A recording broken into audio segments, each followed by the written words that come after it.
seluruh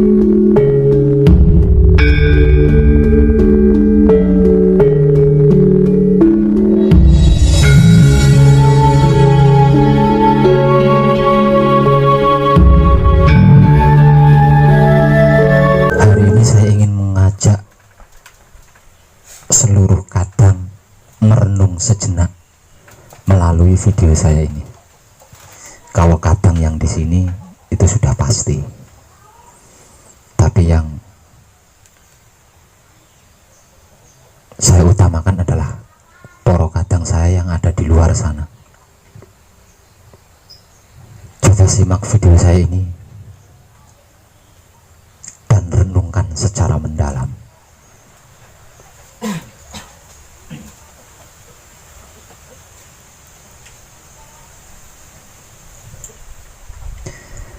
Jaminan seorang putra Romo adalah selamat.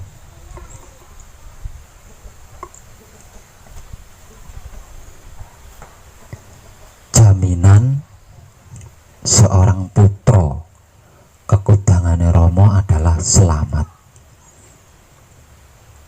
bahkan sempurna hingga abadi.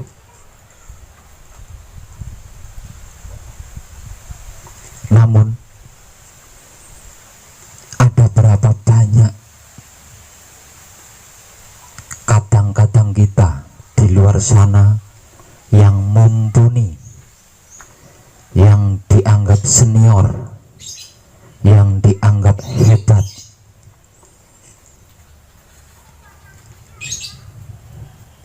yang punya bisnis mendunia, yang punya usaha sukses,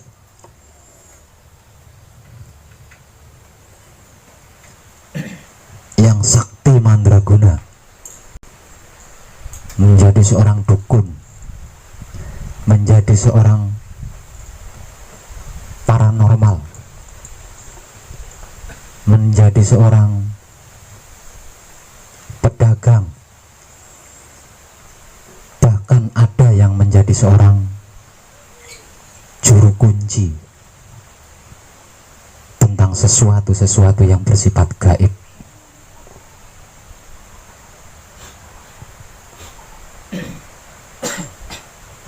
Saya ulang, jaminan seorang putra kekudangane Romo adalah selamat, bahkan sempurna hingga abadi. Namun ada berapa banyak kadang-kadang kita di luar sana yang hebat, yang luar biasa,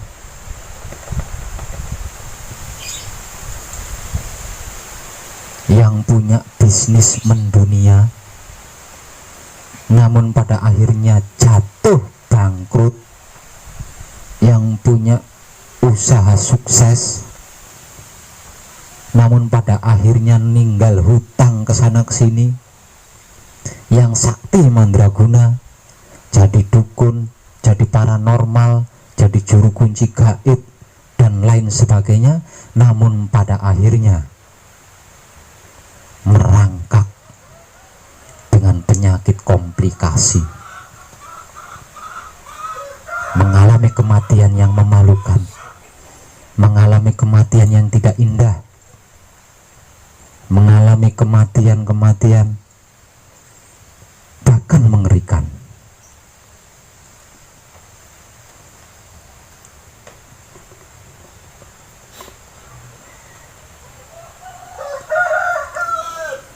Bahkan tidak jarang, tidak sedikit putra Romo yang di setiap harinya begitu-begitu saja selalu dikerumuni masalah-masalah, selalu mengalami kegelisahan-kegelisahan, keraguan-keraguan, bahkan ketakutan-ketakutan.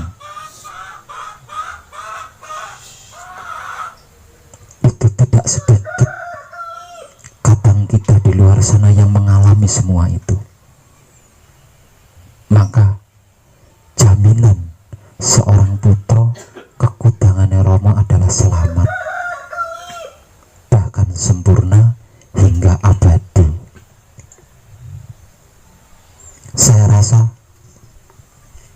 semua itu sudah lebih dari cukup untuk dijadikan bahan renungan kita. Kenapa putra kekudangane Rama kok sampai mengalami demikian itu? Bukankah putra kekudangane Rama itu dijamin selamat, sempurna, bahkan abadi?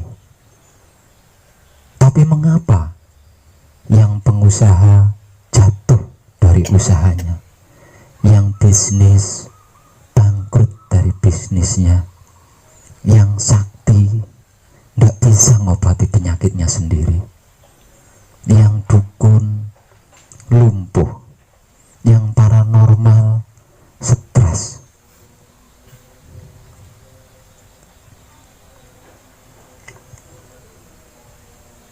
Coba kita renungkan hal itu.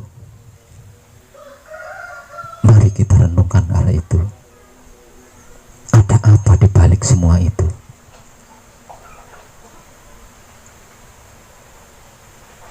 Pertanyaannya, benarkah mereka-mereka yang mengalami penderitaan, kesedihan, dan kengerian itu adalah putra kekudangane Rama? Atau hanya putra akon-akon?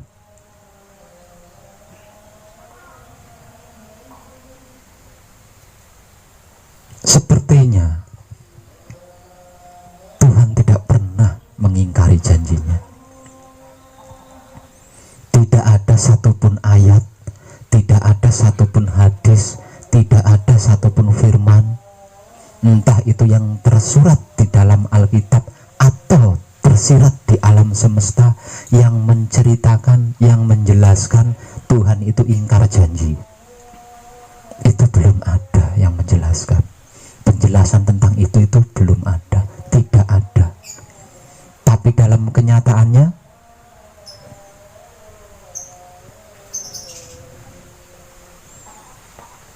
betapapun orang awam memandang rendah wahyu pancagaib, wahyu pancagaib adalah sesuatu yang luar biasa. Jika ukuran tinggi, wahyu pancagaib adalah tertinggi. Jika ukuran dalam, wahyu pancagaib adalah terdalam. Jika ukuran luas, wahyu pancagaib adalah terluas. Sejak awal wahyu pancagaib hijrah atau turun ke bumi, diterima seorang manusia hidup, hingga sampai sekarang ini, wahyu pancagaib memiliki sejarah yang berbeda sendiri dibanding sejarah-sejarah yang pernah turun ke bumi sebelum wahyu pancagaib. Mujizat-mujizat, keajaiban-keajaiban yang dilahirkan oleh wahyu pancagaib bagi pelakunya itu tidak bisa dinilai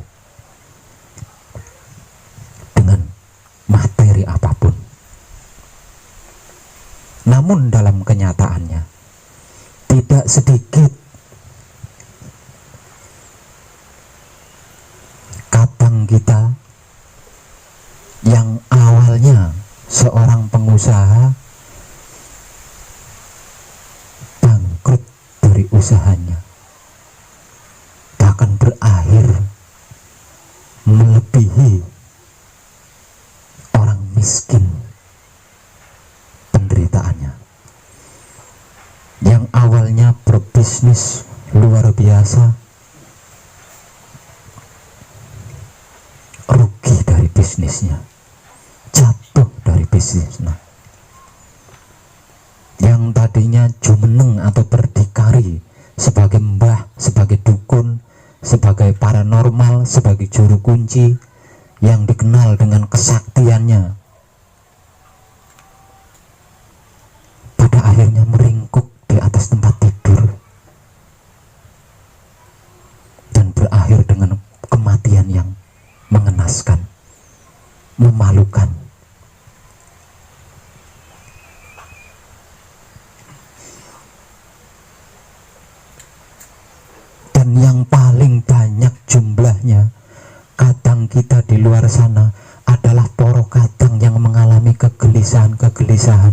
keraguan-keraguan, bahkan ketakutan-ketakutan, karena hampir di setiap waktu didatangi masalah-masalah.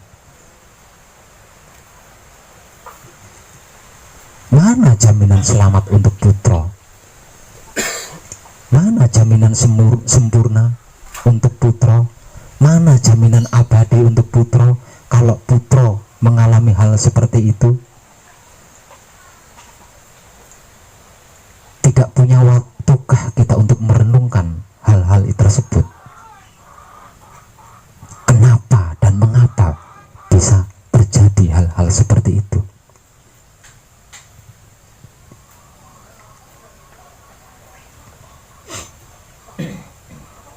Romo dawuh tentang hal ini. Kunci kuwi urip, ora kena den owahi, ora kena den imbuhi, ora kena den kurangi. Ngowahi kunci, ngimbuhi kunci, ngurangi kunci padha karo ngowahi urip, ngimbuhi urip, ngurangi urip. Lah ini loh yang terjadi.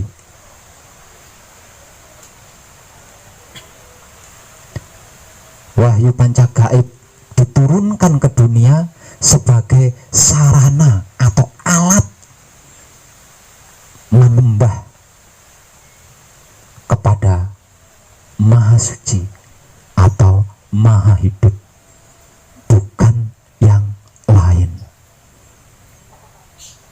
Walaupun Wahyu Pancagaib bisa digunakan untuk apa saja, namun tetap Wahyu Pancagaib adalah alat atau sarana menyembah kepada Maha Suci atau Maha Hidup.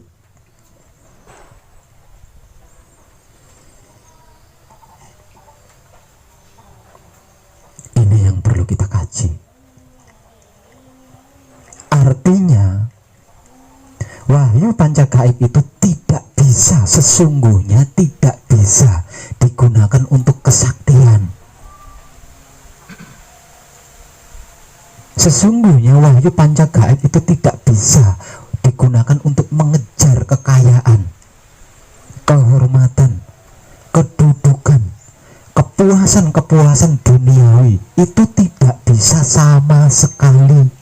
Karena apa? Karena Wahyu Pancagaib adalah sarana atau alat menyembah kepada Maha Suci atau Maha Hidup.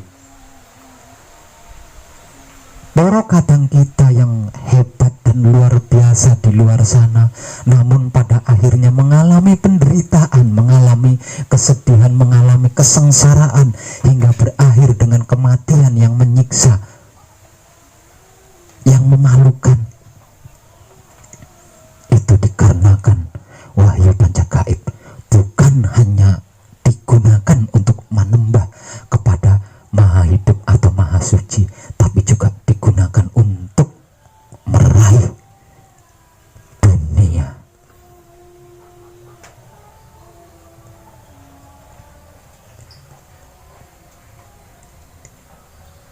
Mereka mencampur adukkan Wahyu Pancagaib dengan ilmu-ilmu politik. Mereka mencampur adukkan Wahyu Pancagaib dengan ilmu bisnis. Mereka mencampur adukkan Wahyu Pancagaib dengan ilmu agama. Mereka mencampur adukkan Wahyu Pancagaib dengan ilmu-ilmu perdukunan, ilmu-ilmu kesaktian, ilmu-ilmu jaya kawijayan, dan lain sebagainya. Hal itu yang membuat mereka hingga berakhir menyedihkan, memalukan.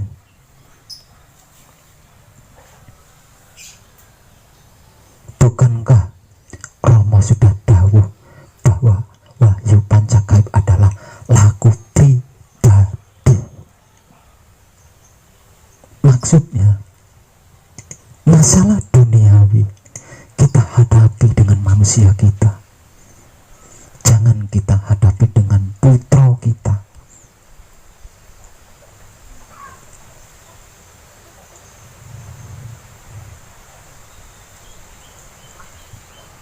Ini loh yang dimaksud momori. Ini loh yang dimaksud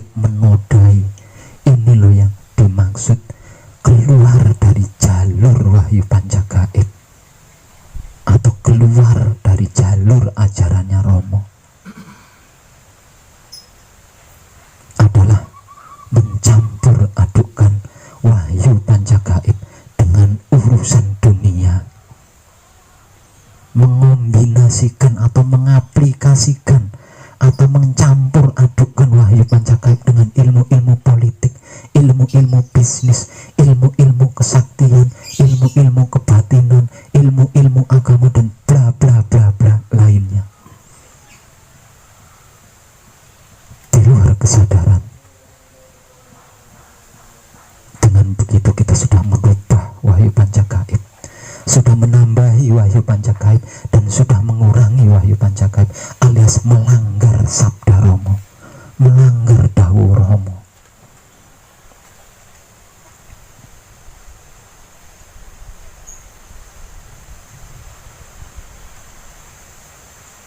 Putra kekudangane Romo dicipta dan didesain sebagai kekudangane Romo.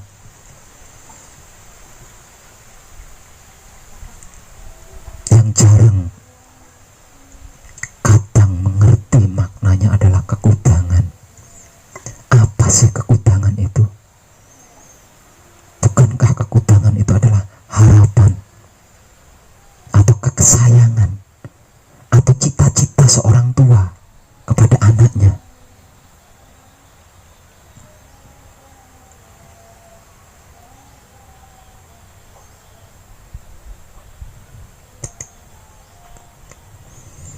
Setiap orang tua pasti mengharapkan anaknya lebih baik dari dia, lebih hebat dari dia. Setiap orang tua pasti berharap anak-anaknya lebih hebat dari dia, lebih kuat dari dia, lebih sukses dari dia. Bahkan ada orang tua yang sampai-sampai bersumpah, jangan sampai kamu seperti bapak, kamu harus jadi orang hebat, jadi orang kuat, jadi orang sukses, jadi orang cerdas. Jangan seperti bapak yang bodoh, ndeso, dan lain sebagainya. Itulah maksudnya kekudangan.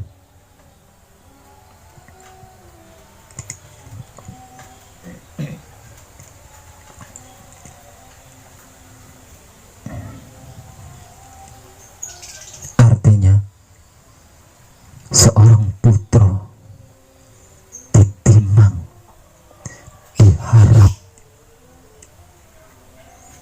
dikudang menjadi kitab suci sejati, ada makna